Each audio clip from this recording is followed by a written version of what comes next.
ദൃശ്യം 3 OTTയിൽ എത്തിയിരിക്കുകയാണ്.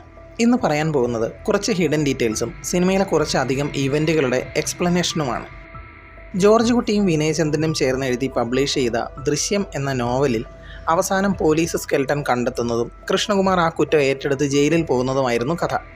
ജോർജ് കുട്ടി പ്രൊഡ്യൂസ് ചെയ്ത് പുറത്തിറക്കിയ സിനിമ പബ്ലിഷ് ചെയ്ത ബുക്കിലെ അതേ കഥയായിരുന്നു. കൃഷ്ണകുമാർ ജയിലിൽ പോകുന്നതോടെയാണ് സിനിമ അവസാനിക്കുന്നത്. ദൃശ്യം 3 ആരംഭിക്കുന്നത് ജോർജ് കുട്ടി പ്രൊഡ്യൂസ് ചെയ്ത സിനിമയോടെയാണ്. KS ചിത്രയുടെ ഒരു ചോദ്യത്തിൽ നിന്നുമാണ് ജീത്തു ജോസഫ് ദൃശ്യം 3യുടെ കഥ എഴുതി തുടങ്ങിയത് എന്നൊരു ഇൻ്റർവ്യൂവിൽ പറഞ്ഞിരുന്നു. ചിത്ര ചേച്ചി ചോദിച്ച ചോദ്യം ഇതായിരുന്നു: ജോർജ് കുട്ടി വിനയചന്ദ്രനോട് ചേർന്ന് എഴുതിയ ആ കഥ സിനിമയാക്കുമോ? അതായത് സ്വന്തം ജീവിതകഥ ജോർജ് കുട്ടി സിനിമയാക്കുമോ എന്ന ചോദ്യമാണ് ജീത്തുവിനോട് ചോദിച്ചത്. ദൃശ്യം 3 തുടങ്ങുന്നത് ജോർജ് കുട്ടി പ്രൊഡ്യൂസ് ചെയ്ത ദൃശ്യം എന്ന സിനിമയുടെ ക്ലൈമാക്സ് കാണിച്ചുകൊണ്ടാണ്. ഇതേ ക്ലൈമാക്സ് തന്നെയാണ് ദൃശ്യം 3യുടെ അവസാനവും സംഭവിക്കുന്നത്. മകൾ ചെയ്ത കുറ്റം ഏറ്റെടുത്ത് ജോർജ് കുട്ടി ജയിലിൽ പോകാൻ തീരുമാനിക്കുന്നിടത്താണ് സിനിമ തീരുന്നത്. ഫോർഷാഡോയിങ് ഒക്കെ ആണെങ്കിലും ഇങ്ങനെ ചെയ്യാനായിരുന്നെങ്കിൽ അത് നേരത്തെ ആകാമായിരുന്നു എന്നൊരു ചോദ്യം കാണുന്നവരുടെ മനസ്സിൽ ബാക്കിയാവുന്നുണ്ട്. ജോർജ് കുട്ടിയുടെ വീടിൻ്റെ അതേ ഡിസൈനോട് കൂടിയ വീട് തന്നെയാണ് ജോർജ് കുട്ടി പ്രൊഡ്യൂസ് ചെയ്ത സിനിമയിലെ കഥാപാത്രമായ കൃഷ്ണകുമാറിൻ്റെ വീടായി കാണിച്ചിരിക്കുന്നത്. ഒരുപാട് സിമിലാരിറ്റി ഉണ്ട്. റോഡിൽ നിന്നും വീട്ടിലേക്കുള്ള വഴി, വീടിൻ്റെ ഒരു വശത്തായി മാത്രം കാണുന്ന കാർ പോർച്ച്, ഒറ്റ നില വീട്, ഇതെല്ലാം ജോർജ് കുട്ടിയുടെ വീടിൻ്റെ അതേ ഡിസൈനാണ്. സ്വന്തം ജീവിതത്തിൽ സംഭവിച്ച കഥ എന്നൊക്കെ പറയുമ്പോൾ അതിലെ വീട് പോലും അതേ രൂപത്തിൽ തന്നെയാണ് എടുത്തിരിക്കുന്നത്. ജോർജ് കുട്ടിയുടെ സിനിമ പ്രൊഡക്ഷൻ കമ്പനിയുടെ പേര് റാണി പ്രൊഡക്ഷൻസ് എന്നാണ്. തിയേറ്ററും ഭാര്യയുടെ പേരിൽ തന്നെയാണ്, റാണി തിയേറ്റർ. ജോർജ് കുട്ടി നടത്തിയിരുന്ന കേബിൾ സർവീസിൻ്റെ പേരും റാണി വിഷൻ എന്നായിരുന്നു. ജോർജ് കുട്ടിയുടെ തിയേറ്ററിൻ്റെ പേര് റാണി എന്നായിരുന്നെങ്കിലും തിയേറ്ററിനകത്ത് സീറ്റിൽ എഴുതിയിരിക്കുന്നത് ആശീർവാദം എന്നാണ്. സിനിമയുടെ ഈ രംഗങ്ങളൊക്കെ ഷൂട്ട് ചെയ്തത് തൊടുപുഴ ആശീർവാദ് തിയേറ്ററിൽ വെച്ചായിരുന്നു. പക്ഷേ സീറ്റിൻ്റെ പേര് മാറ്റാനൊന്നും കഷ്ടപ്പെട്ടിട്ടില്ല. ഇതൊരു മിസ്റ്റേക്കാണ്. പക്ഷേ ഇത്തരത്തിലുള്ള അക്യുറസിക്ക് വേണ്ടിയൊന്നും ജീത്തു ജോസഫ് കഷ്ടപ്പെട്ടിട്ടില്ല. സിനിമയിൽ ഉടനീളം ഇങ്ങനത്തെ ഒരുപാട് മിസ്റ്റേക്സ് കാണാൻ കഴിയും. ജോർജ് കുട്ടി രാജനോട് പറയുന്നത് ഒരാഴ്ച കഴിഞ്ഞ് കേരളത്തിന് പുറത്ത് റിലീസ് ചെയ്യാം എന്നാണ്. പക്ഷേ സിനിമ 2 ആഴ്ചയോളം കേരളത്തിൽ തന്നെയാണ് ഓടിയത്. 2 ആഴ്ച കഴിഞ്ഞാണ് കേരളത്തിന് പുറത്തേക്കും ഇന്ത്യക്ക് പുറത്തേക്കും റിലീസ് ചെയ്യുന്നത്. അത് നല്ലൊരു തുകയ്ക്ക് തന്നെ. പുറത്തേക്ക് പോയി ഉടനെ തന്നെ പൈറേറ്റഡ് കോപ്പി യൂട്യൂബിൽ ആരോ അപ്ലോഡ് ചെയ്യുകയും ചെയ്തു. എല്ലാം ജോർജ് കുട്ടി പറഞ്ഞതുപോലെ തന്നെ സംഭവിച്ചു. ഇതൊരു മിസ്റ്റേക്ക് ആണെന്നാണ് എല്ലാവരും കരുതിയിരിക്കുന്നത്. അഞ്ജുവിൻ്റെ വിവാഹം മുടക്കാൻ വേണ്ടി അജ്ഞാതരായ 2 പേർ പ്രൊപ്പോസലായി വന്ന വീടുകളിലേക്ക് വിളിച്ച് അഞ്ജുവിന് സൈക്കോളജിക്കൽ പ്രശ്നങ്ങളുണ്ടെന്ന് പറയുന്നുവെന്ന് മത്തായിച്ചൻ ജോർജ് കുട്ടിയോട് വന്ന് പറയുന്ന രംഗത്തിൽ മത്തായിച്ചൻ ആ വിളിച്ചവരുടെ നമ്പർ തരാനാണ് വന്നതെന്ന് പറയുന്നുണ്ട്. ജോർജ് കുട്ടിയുടെ കുടുംബത്തെ പെടുത്താനുള്ള പ്ലാനിലെ ഒരാളാണ് മത്തായിച്ചൻ. അതേ പ്ലാനിൻ്റെ ഭാഗമായാണ് രാജൻ രഹസ്യമായി വീടുകളിലേക്ക് ഫോൺ ചെയ്യുന്നത്. ഒരേ പ്ലാനിൻ്റെ ഭാഗമായ ഒരാളുടെ നമ്പർ അടുത്തയാൾ ഇങ്ങനെ കൊണ്ടുവന്ന് കൊടുക്കുന്നത് തന്നെ അത്ര ബുദ്ധിപരമായ കാര്യമല്ല. ഇതോടുകൂടിയാണ് തൻ്റെ കുടുംബത്തിനെതിരെ വേറെ ആരൊക്കെയോ ഗൂഢാലോചനകൾ നടത്തുന്നുണ്ട് എന്ന് ജോർജ് കുട്ടിക്ക് വീണ്ടും സംശയം തോന്നുന്നത്. പ്രഭാകരൻ്റെ പ്ലാൻ പൊളിഞ്ഞു തുടങ്ങിയത് ഈ ഒരു സംഭവത്തിലൂടെയായിരുന്നു. ഇതൊക്കെയാണ് നമ്മൾ കരുതുക.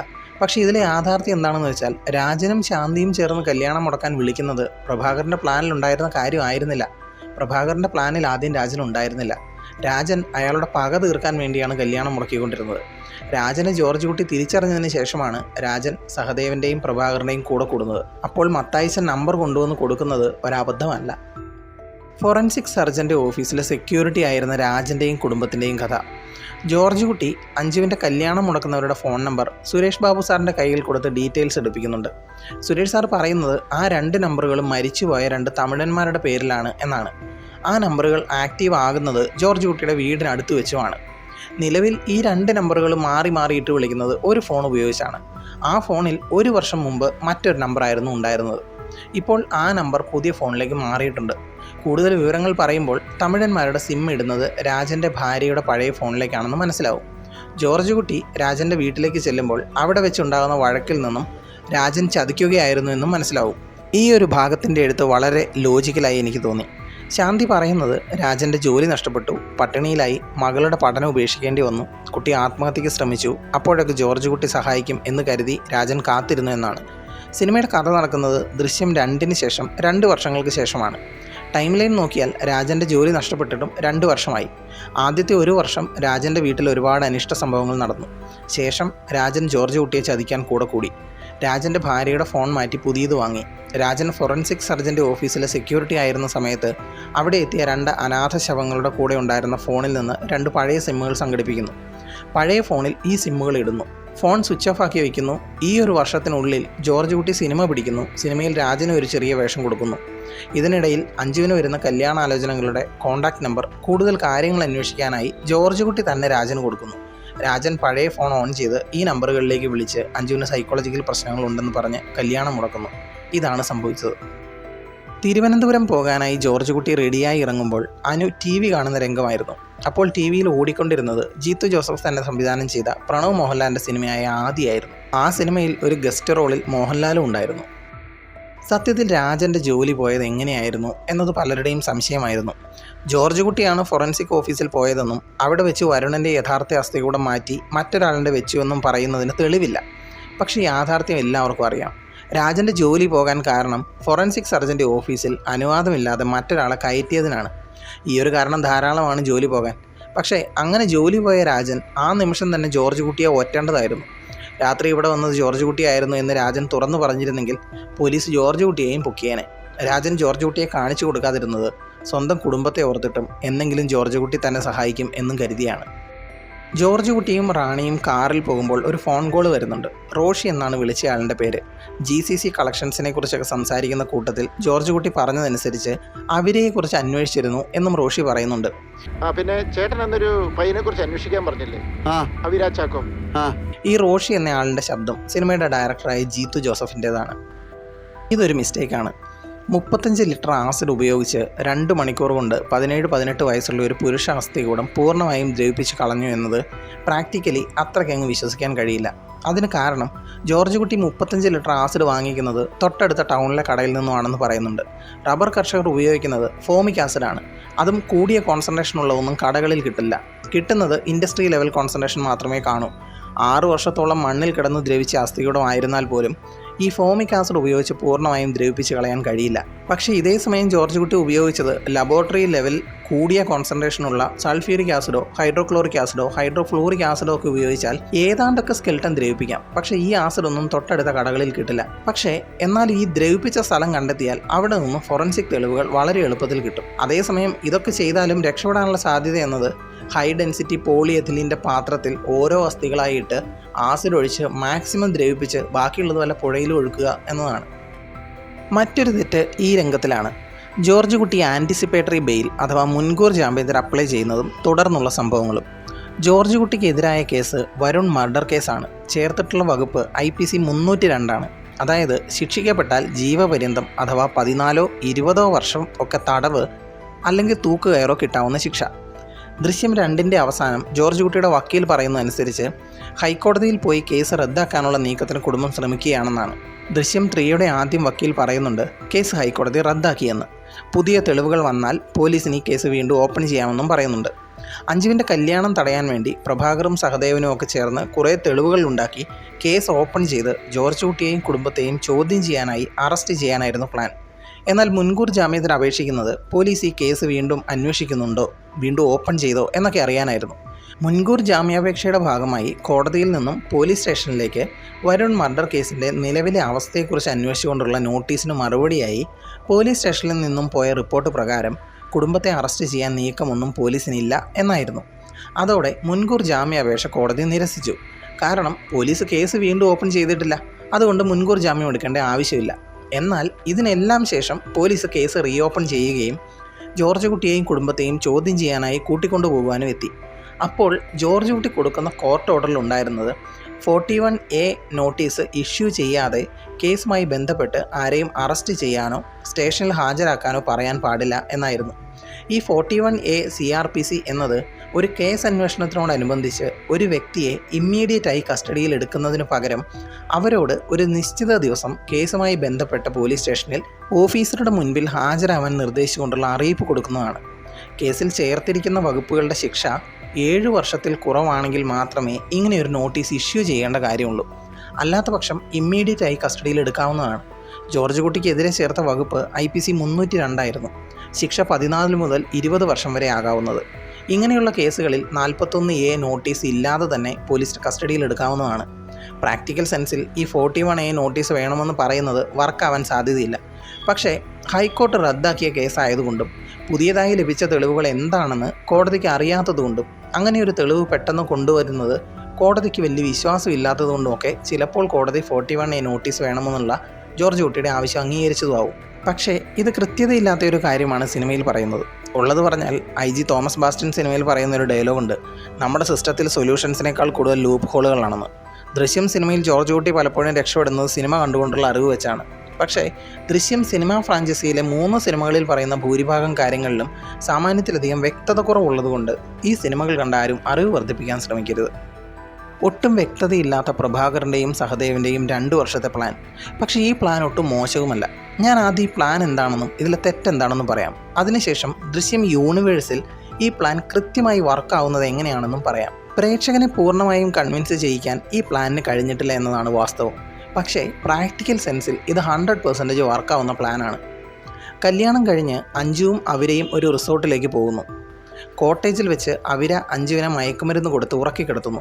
സെക്യൂരിറ്റിയെ മയക്കി കിടത്തി CCTV അഴിച്ചു മാറ്റി സഹദേവൻ കോട്ടേജിലേക്ക് എത്തുന്നു. എന്നിട്ട് അഞ്ജു അവരെ ആക്രമിച്ചു എന്ന് വരുത്തി തീർക്കുന്ന തെളിവുകൾ മുറിയിൽ അങ്ങിങ്ങായി ഇടുന്നു. ജോർജ് കുട്ടിയെ അവിടെ എത്തിക്കാൻ വീഡിയോ കോൾ ചെയ്യുന്നു. ശേഷം ബോധം തെളിയാനുള്ള മരുന്ന് നൽകി സഹദേവനും അവരെയും അവിടെ നിന്ന് രക്ഷപ്പെടുന്നു. അഞ്ജു എഴുന്നേൽക്കുന്നു. എല്ലാം കണ്ട് ഞെട്ടുന്നു. ജോർജ് കുട്ടി അവിടെ എത്തുന്നു. പിന്നാലെ പോലീസും. മുറിയിലെ ആക്രമണ ദൃശ്യങ്ങളും തെളിവുകളും അഞ്ജുവിൻ്റെ മുൻ മെഡിക്കൽ റിപ്പോർട്ടുകളും വെച്ചുകൊണ്ട് ഇപ്രാവശ്യം അഞ്ജു അവരെ കൊന്നു. ജോർജ് കുട്ടി ശവം എവിടെയോ ഒളിപ്പിച്ചു. ഇതിലെ ഏറ്റവും വലിയ പ്രശ്നം എന്താണെന്ന് വെച്ചാൽ പോലീസ് എത്തുമ്പോൾ ജോർജ് കുട്ടി റിസോർട്ടിലാണ്. അപ്പോൾ അവരെ കൊന്നു എന്നും ബോഡി ഡിസ്പോസ് ചെയ്തുവെന്നും എങ്ങനെ പോലീസ് തെളിയിക്കും? കഴിയില്ല.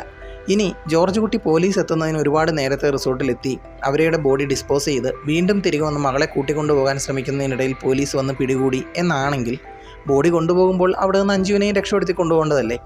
ലോജിക്കില്ല. എന്നോ ഒരു ദിവസം ജോർജ് കുട്ടി കുഴി മൂടുന്നത് അവരെ കൊന്നു കുഴിച്ചിട്ടതാണെന്ന് തെളിയിക്കാൻ വേണ്ടി വീഡിയോ എടുക്കുന്നത്. മൊബൈലിൽ വീഡിയോ എടുക്കുന്ന തീയതി സ്ഥലവും ഒക്കെ ഓട്ടോമാറ്റിക്കായി വീഡിയോയുടെ മെറ്റാ ഡാറ്റയായിട്ട് കിടക്കും. അപ്പോഴും അതൊരു കെട്ടുകഥയാണെന്ന് മനസ്സിലാവും. പിന്നെ അവിര സ്വന്തം കുടുംബത്തെ മുഴുവൻ ഉപേക്ഷിച്ച് ഗൾഫിൽ നല്ല ബിസിനസ്സുമായി നടന്ന ഇവൻ നോർത്ത് ആഫ്രിക്കൻ രാജ്യമായ ടുണീഷ്യയിൽ പോയി അവിടെ ശിഷ്ടകാലം ജീവിക്കാൻ തീരുമാനിക്കുന്നത് എന്ത് ബുദ്ധിയുടെ പുറത്താണെന്ന് തീരെ മനസ്സിലായില്ല. ഇനി ഇതെല്ലാം ശരിയായി ജോർജ് കുട്ടിയെ പിടികൂടിയെന്ന് തന്നെ കരുതുക. ഫോറൻസിക് വന്നെന്ന് അന്വേഷിക്കുമ്പോൾ മുഴുവൻ കെട്ടിച്ചമച്ചാണെന്ന് മനസ്സിലാവും. ഒന്നാമത് മുറിയിൽ അങ്ങിങ്ങായി ബ്ലഡ് ഒഴിക്കുന്നത്, അവരുടെ ബ്ലഡ് കളക്ട് ചെയ്ത് പിന്നീട് കൊണ്ടുവന്ന് ഒഴിക്കുന്നതൊന്നും തീരെ വിശ്വസിക്കാൻ കഴിയില്ല. ഒന്നാമത് ബ്ലഡ് കട്ട പിടിച്ചിട്ടുണ്ടാവും. പിന്നെ കളർ മാറ്റം ഉണ്ടാവും. നല്ലൊരു ഫോറൻസിക് എക്സ്പേർട്ട് ഈ ക്രൈം സീനിലേക്ക് വന്നാൽ തന്നെ മനസ്സിലാവും നിലത്ത് കിടക്കുന്ന ബ്ലഡ് സ്റ്റെയിൻ പാറ്റേൺ സ്വാഭാവികമായി ഉണ്ടായതല്ല, പകരം ആരോ മാനിപ്പുലേറ്റ് ചെയ്തതാണെന്ന്. കാരണം ഈ ബ്ലഡ് സ്റ്റെയിൻ പാറ്റേണൊക്കെ ക്രൈം സീനിൽ വളരെ പ്രധാനപ്പെട്ട ഒരു കാര്യമാണ്. അതോടുകൂടി പൊളിയും ഇതെല്ലാം. ബ്ലഡ് എടുത്തുകൊണ്ട് ലാബിലേക്ക് ടെസ്റ്റ് ചെയ്യാൻ പോലും പോകേണ്ടി വരില്ല. കാണുമ്പോൾ തന്നെ മനസ്സിലാവും. ഇതൊക്കെ കൊണ്ട് തന്നെ തിയററ്റിക്കലി ഈ പ്ലാൻ കൊണ്ട് ജോർജ് കുട്ടിയെയും അഞ്ജുവിനെയും കൊടുക്കാൻ കഴിയില്ല. പക്ഷേ ഇത് 100% പ്രാക്ടിക്കലി വർക്കാവുന്ന പ്ലാനാണ്. അതിന് കാരണം നമ്മുടെ പോലീസ് ഇൻവെസ്റ്റിഗേഷൻ സിസ്റ്റമാണ്. ദൃശ്യം സിനിമകളിൽ 3 എണ്ണത്തിൽ ഒരിടത്തു പോലും ഒരു കൃത്യമായ ഇൻവെസ്റ്റിഗേഷൻ പോലീസ് നടത്തിയതായി പറയുന്നില്ല. എല്ലായിടത്തും പോലീസ് അന്വേഷണത്തിൽ ഒരുപാട് പിഴവുകളുണ്ട്. നമ്മുടെ സിസ്റ്റം അങ്ങനെയാണ്. ആദ്യ ഭാഗത്തിൽ പോലീസ് കാര്യങ്ങൾ കൈകാര്യം ചെയ്യുന്നത് കൂടുതൽ ഇമോഷണൽ ആയിട്ടായിരുന്നു. കൃത്യമായ അന്വേഷണ രീതികളൊന്നും നോക്കിയിട്ടില്ല. ഫോറൻസിക്കിനെ അടുപ്പിച്ചിട്ട് കൂടിയില്ല. രണ്ടാം ഭാഗത്തിൽ അസ്ഥികൂടം കിട്ടിയതിന് ശേഷം ജോർജ് കുട്ടിയെയും കുടുംബത്തെയും നിരീക്ഷിക്കുകയോ ജോർജ് കുട്ടി എവിടെയൊക്കെ പോയെന്നോ പോലീസ് അന്വേഷിച്ചിട്ടില്ല. ഇതും പോലീസിൻ്റെ അനാസ്ഥയാണ്. സത്യത്തിൽ ജോർജ് കുട്ടി രക്ഷപ്പെട്ടത് അയാളുടെ ബുദ്ധി കൊണ്ട് മാത്രമല്ല, പ്രാക്ടിക്കൽ സെൻസിൽ പോലീസിൻ്റെ പ്രവർത്തനങ്ങളിലെ പിഴവുകൾ കൊണ്ടാണ്. ദൃശ്യം 3ലേക്ക് വന്നാൽ 10 വർഷത്തോളമായി പോലീസിനെയും ഫോറൻസിക്കിനെയും പറ്റിച്ചാണ് ജോർജ് കുട്ടിയും കുടുംബവും ജീവിക്കുന്നത്. കോട്ടേജിൽ വെച്ച് പ്ലാൻ ചെയ്ത കാര്യങ്ങൾ അതേപോലെ സംഭവിച്ചാൽ പോലീസ് എത്തുമ്പോൾ അഞ്ജുവിനെയും ജോർജ് കുട്ടിയെയും പോലീസ് പിടികൂടി കൊണ്ടുപോകും നേരെ സ്റ്റേഷനിലേക്ക്, പിന്നീട് ജയിലിലേക്ക്. അന്വേഷണങ്ങളൊക്കെ പിന്നീട് മുറ പോലെ നടക്കും. ഫോറൻസിക്കിന് കോട്ടേജിൽ നിന്ന് കിട്ടുന്ന തെളിവുകൾ ഫേക്കാണെന്ന് മനസ്സിലായാലും അവർ ജോർജ് കുട്ടിയെ കൊടുക്കാൻ കൂടെ നിൽക്കും. മൊബൈലിലെ വീഡിയോയുടെ മെറ്റാ ഡാറ്റയൊക്കെ മാറ്റം വരുത്തി കൃത്യം നടന്ന ദിവസത്തേക്കാക്കി മാറ്റാനൊക്കെ എളുപ്പത്തിൽ കഴിയും. ബാക്കി കാര്യങ്ങളൊക്കെ പോലീസ് ജോർജ് കുട്ടിയെ അഞ്ജുവിനെയും കൊടുക്കാൻ പാകത്തിന് എഴുതി ചേർക്കും. സോ പ്രാക്ടിക്കൽ സെൻസിൽ അവിടെ വെച്ച് പിടിക്കപ്പെട്ടിരുന്നെങ്കിൽ ജോർജ് കുട്ടിയെയും അഞ്ജുവും കുറേ കാലം ജയിലിൽ കിടന്നേനെ. പക്ഷേ ഇതേ പ്ലാൻ സിനിമയിൽ തന്നെ വളരെ ഭംഗിയായി നടപ്പാക്കാമായിരുന്നു.